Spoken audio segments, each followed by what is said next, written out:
Hello', কি খবৰ? আশা কৰোঁ সকলোৰে খবৰ ভাল, মোৰো খবৰ ভাল। আৰু এয়া আছিল কালিৰ ভিডিঅ' য'ত আমি গৈছিলোঁ গণেশ চতুৰ্থীৰ পূজা চাবলৈ।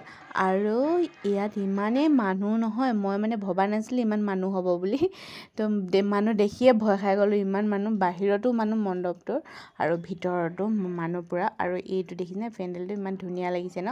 আৰু ইয়াত ফটো মাৰিবলৈ নাপালোঁ, কাৰণ মানুহৰ ভিৰত মানে মই ৰখি আছিলোঁ ফটো মাৰিম বুলি, কিন্তু নাপালোঁ আৰু চবেই মাৰি আছে। আৰু এইফালে দোকানো দিছে আকৌ দেই। আমি আকৌ পূজা চোৱাতকৈ দোকানবোৰত আহি বেছি ভাল পাওঁ। এইফালে ধেৰ বস্তু ওলাইছে, কাপোৰ কানিও ওলাইছে। আৰু এইবোৰ চাই মেলি আৰু ঘৰলৈ আহিলোঁ, একো খোৱা নহ'ল বাৰু, এনেই চাবলৈ গৈছিলোঁ।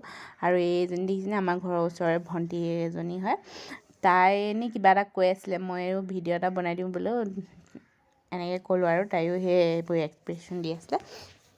আৰু এইফালে আহি আছোঁ আমি ঘৰলৈ। আৰু মোৰ ভিডিঅ'টো কেনেকুৱা পালে জনাব নাপাহৰিব দেই।